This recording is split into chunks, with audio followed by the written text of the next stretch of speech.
There's a moment every leader eventually hits. The plan disappears, the numbers don't make sense, and everyone turns to you waiting.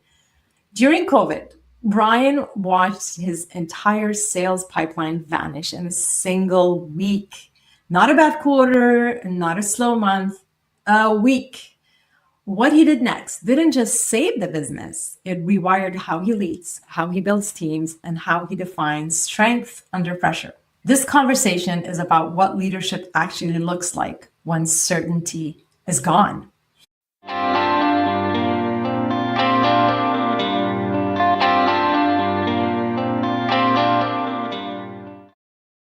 Welcome to the Neuro Leadership Edge. This is the podcast for leaders who make real decisions under real pressure. I'm Claire Hayek, your host. I help executives train their mind to stay clear, decisive, and human when the stakes are high. Well, let's dive right in. In this episode, you'll hear what actually builds trust when leaders don't have the answers. You'll also learn why transparency increases authority instead of weakening it, how empathy becomes a competitive advantage, not a liability, and what it really takes to scale a business without literally losing its soul. My guest today is Brian Silengo, a founder and sales leader who spent his career building revenue engines, leading teams through uncertainty, and helping companies scale without burning people out in the process. Brian has led through collapse, reinvention, and growth. And what makes his leadership story powerful, it's not the numbers, it's the humanity behind the decision. Brian, welcome to the Neuro Leadership Edge. How are you?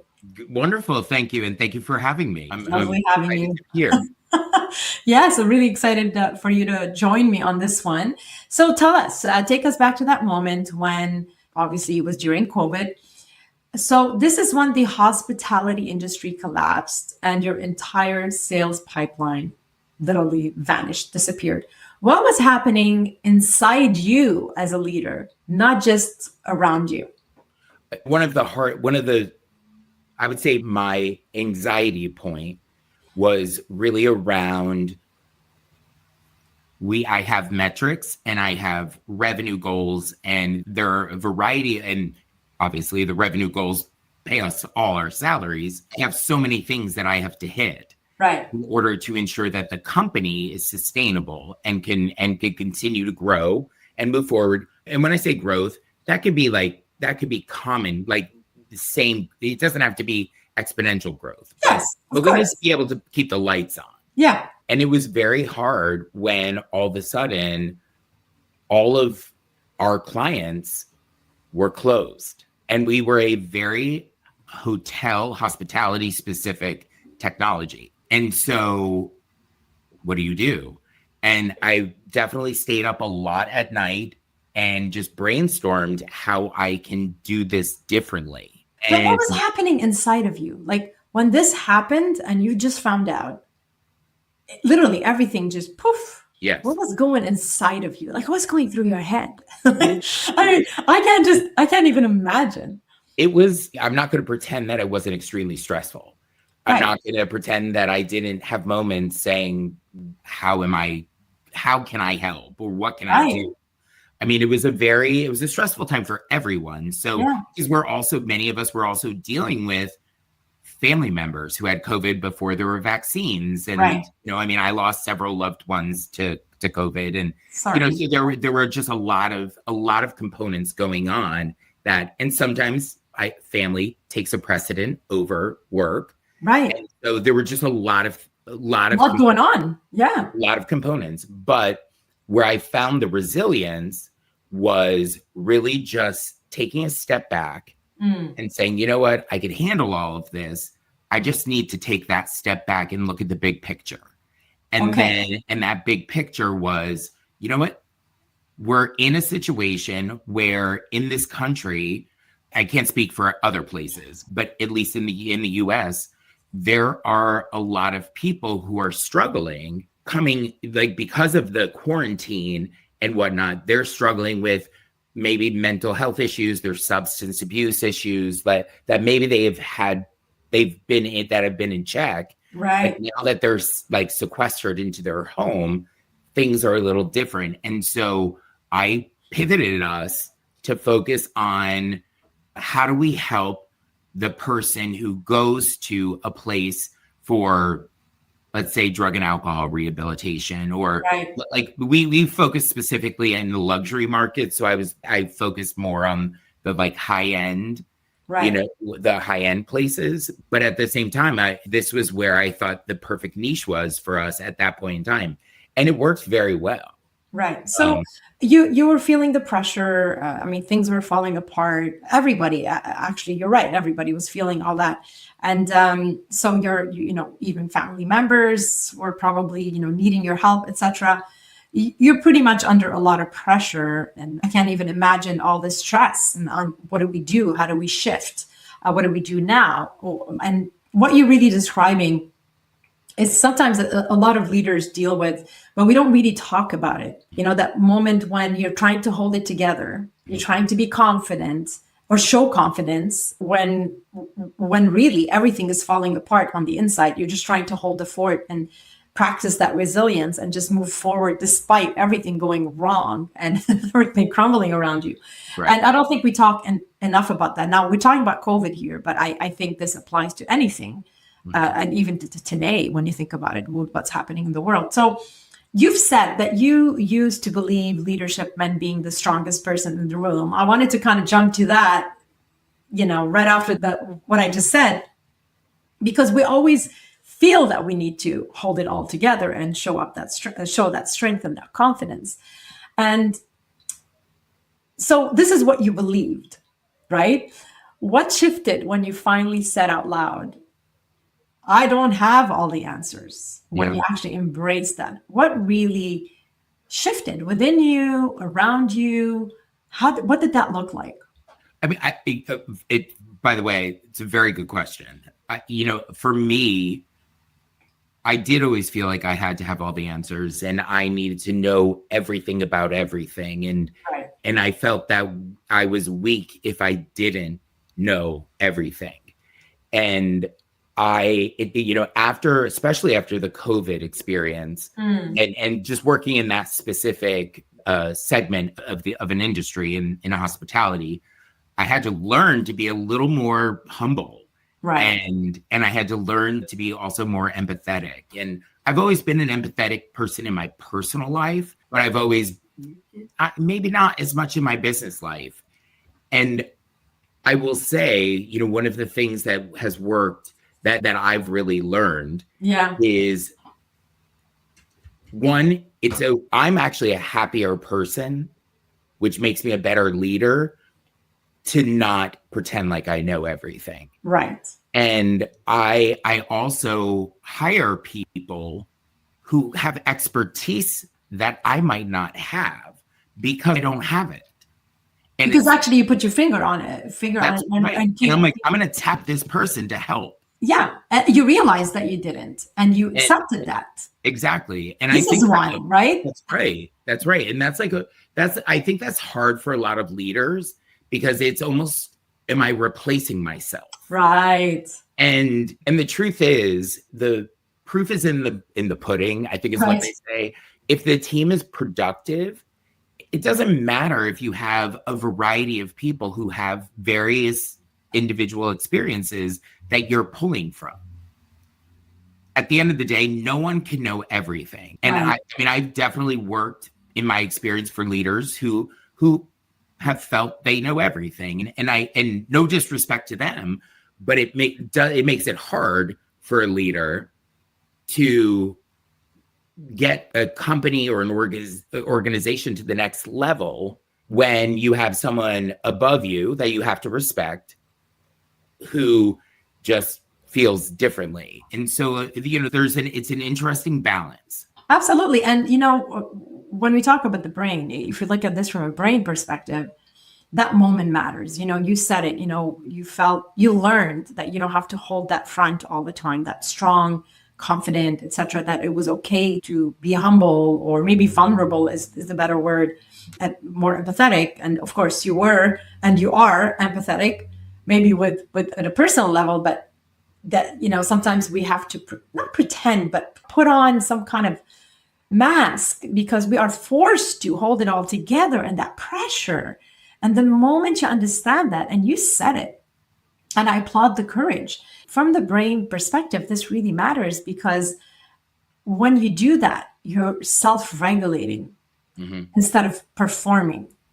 And the great thing is that your team and your partners and your colleagues, whoever you're working with, they actually feel safer and they think more clearly when you are self-regulating and you are balancing with resilience, strength, confidence, and vulnerability, empathy, understanding, and just saying it out loud, hey, I don't have all the answers, but I surely would love to hear your ideas, and let's brainstorm together, or even bring somebody in and say, hey, this one is the expert for, this person is the expert for XYZ. Exactly. That just shows that's the real strength. I say this all the time in my one-on-ones with my colleagues / teammates, direct reports, whatever we want to call them. But, I often say, I'm never going to pretend that I have all the answers. But what I will do is work with you, figure those answers out. And so, because at the end of the day, to me, I don't come to work with ego. I come to work with a passion for what I'm doing. And most of what I'm doing is, I could sell software with any company because I'll be trained on the technology. It's how do we enable the people who are in the field? And through that, it requires that empathy. It requires that collaboration. It requires, and there should never be any surprises. It's all because that collaboration and that relationship should be very spot on. Where it's like, where if someone, for example, is working a poor deal, for example, we know it in advance. And we might try and make it into something better to hit someone's revenue target or whatever. But at the same time, we know, no one should ever be transparency. All about transparency. Key. Exactly. It's not, and unfortunately in the sales world, blindsidedness happens a lot. And so, and in many cases, and I live in Virginia, it's an at-will state.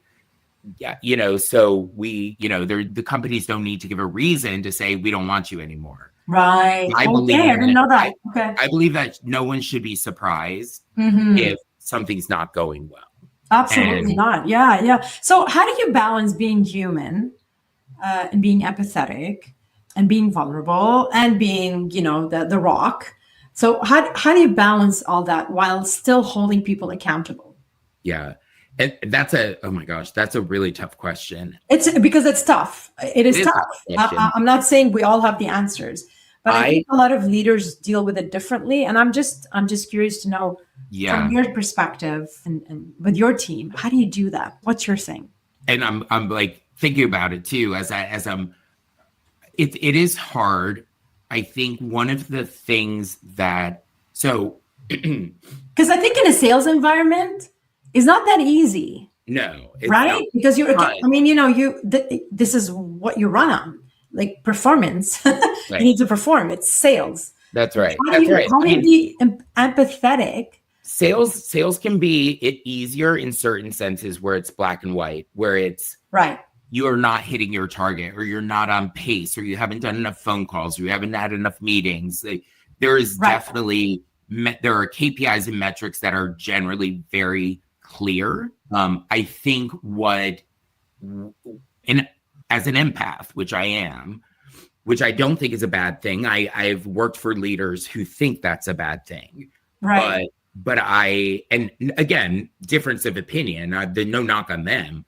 But as an empath, I will sit there and be like, okay, you're off track. Is there anything going on that I could be supportive? Right. It could be out of work. And you don't have to tell me. And I'm not trying to get into your personal space. But is anything happening that maybe we could figure out a plan to help you? And so, because, and I've had employees over the years who I had no idea they were battling with cancer. and they were still trying to maintain their the front. Probably. Yeah. And I'm like, you know what? This is what, like in the US, this is what FMLA can help with, you know, where it's like, if you're having a bad day and you just need to rest, first of all, your job is protected. And second of all, you could then take that day and rest. It's, you know, so, you know, I lost my dad to brain cancer, and it was a horrible 2.5 years of watching him in his 60s deteriorate. And, you know, I think about that where it's like, I put myself in, you know, other people's positions, which is what an empath does. And, you know, but at the same time, through that empathy, I will also say, because I will say, if you need this time off or you need to do some you time, I fully support that. However, we need to remember that these are the metrics. These are what I expect from you. And then how do we back that into the time you need for yourself? Right. Like what I'm hearing is that empathy isn't about being soft. It's not at all. About being precise. It's knowing when to clarify certain things, when to push, and when to pause, when to give a chance, or when to re-clarify and refocus and you know, refocus and go. Yeah. 100%. Yeah. It's not about softness. I mean, we all have a job to do. And I mean, I've had the conversations where I've also had to say, is this just not the right time for you to be here? And that doesn't mean that I won't bring you back when you're ready. If you're not ready or you can't for whatever reason, that's not for me to judge. That's about you and what you and your there's also partner, whatever need. Yeah, you need to make a decision. That person needs to make a decision. Like, where do you go from here? You cannot make anybody do anything if they're not intrinsically motivated to and maybe they're stuck on something. Like you said, sometimes you just have to ask, and you'll be surprised what you can find out, and that roadblock will just disappear. Yeah. You know, we talked about put a cherry on the top of that. Most of my one-on-ones, I spend the majority of the time asking, how are you? Good. Okay. And what's going on with you? Right. Like, because I mean, you know, sometimes in leadership, it's a weird relationship because we're not friends, but we're friendly, but we're, you know, I obviously. It's a fine line. It's a fine line. And so, but I want to spend more time talking about you than the things I have, because I could take 5 minutes and show you your metrics, and we could talk through that. And I'll look at them in advance and I might have some leading questions, but I do think it's important to really understand what's going on with your employees. I mean, I see it constantly, and I still deal with it constantly. Like, this market is very unique right now, and I have so many people reaching out to me from a variety of companies just saying, I'm trying so hard to get out of where I am. So speaking of what you do, you know, and I know you help a lot of companies scale. You've talked a lot. Also, I know, you know, you and I have talked about this prior to this episode. You talked about the danger of businesses staying founder dependent. And so what really needs to change in the mindset, in the leadership mindset, maybe the founder mindset, when companies are trying to grow or trying to scale? Well, I mean, where do founders get stuck? I find this happens a lot with within the founder and CTO sort of realm, especially like in my industry, at least in the software space, where there's nothing wrong with them being the face of the brand. They're the founder. It is what it is. Yeah, of course. Use the celebrity like for the benefit of the company, but I do think that there sometimes can become a inhibitor disconnect. Yeah, it's the detriment, probably, right? How that actually drives revenue, right? And so, because some founders, while they might be the smartest person in the room, and they might actually say all the right things, they might not have the sales nuance to not, I don't want to say offend people, but they might not have that sales nuance to really just wonder what their need, the client's needs are, and then translate that. Because I don't talk about my product, and I never talk about my product before I know all of the needs of the objectives of my customer, Right. and then all of the positive business outcomes that would come from what we do. Before, like, I would never just jump into a demo. Right. I would never just, I just don't, I think that's a really rough way to go. So what you're saying is that founders get stuck on maybe just more of their persona and how they do things, their methodologies, and are not sometimes able to maybe step back and look. I'm like, am I the person that really should be leading this, or should I leave this to somebody else? Am I really saying the right words? Do I have the right systems in place? Do I have the right strategy? Am I the right communicator for this? I guess that self-awareness sometimes, unfortunately, is not there. Because as a founder, I'm assuming, I'm a founder and I get it. And I'm always questioning. I'm like, am I the right, should I, somebody else? And it's hard. It's your baby, I have your back. It's hard because you want to it's your baby. It's like you want to protect the baby. And learning how to step back is a strength, I think, that leaders, whether they have it or not, something definitely need to develop. And I do believe that, yes, we all need to learn how to. When I do fractional sales work, right, it's hard for me because basically my job is to replace myself. Right. And so that's hard because I have all these, I'm building babies and then I have to give them up. Right.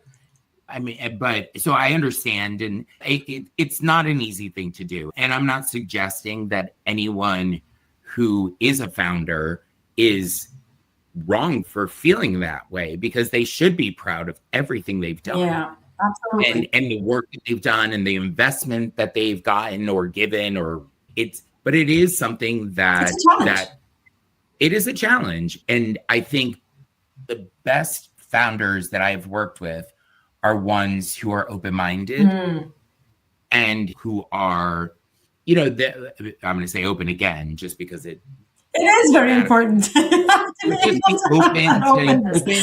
to people who have experience and discipline. Yeah. Because I will say, sales is not a conversation. Right.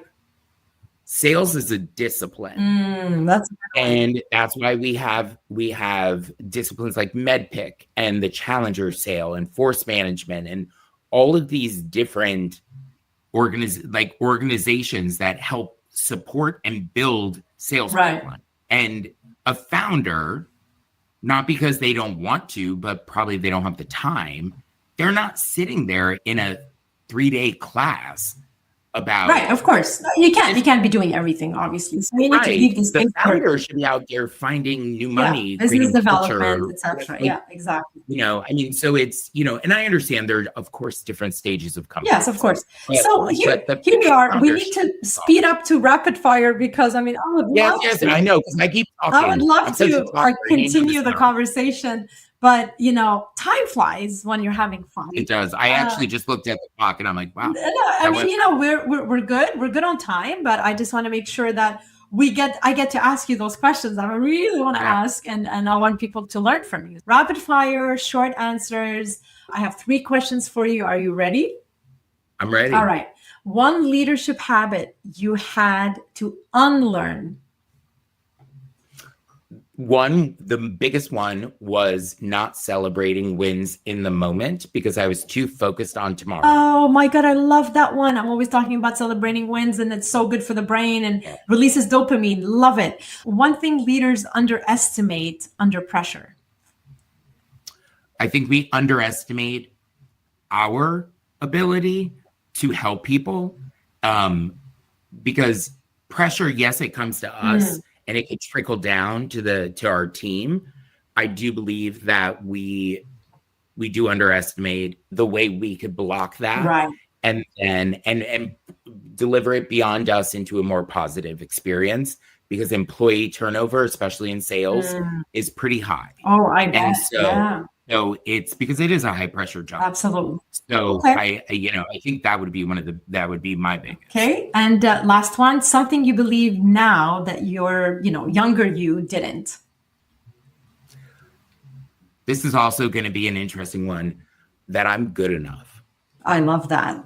I'm not. And that's, I've spent many working in sales, like I said, is a very tough career. And you think sometimes that 1 minute you're a rock star, Right. and the next minute you're not. Right. And it's important to just remember that you're good enough. A lot of leaders listening today to this episode needed to hear that one. I really love it.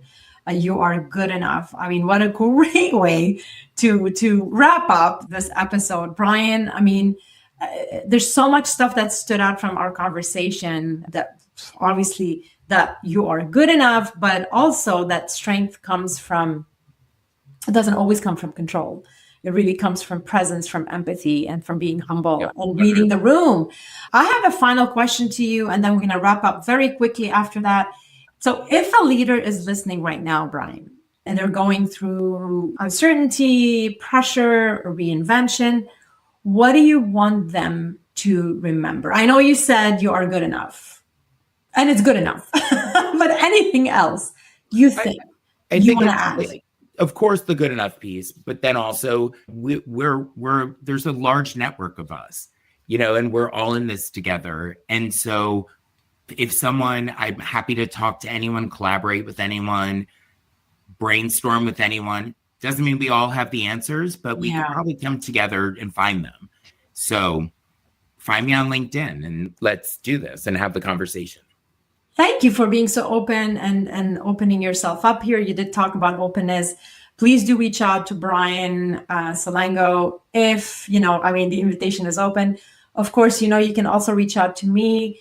This is why I do this podcast. It's all about sharing leaders' experience, leaders out there that's gone through pressure, gone through uncertainty, gone through disruption.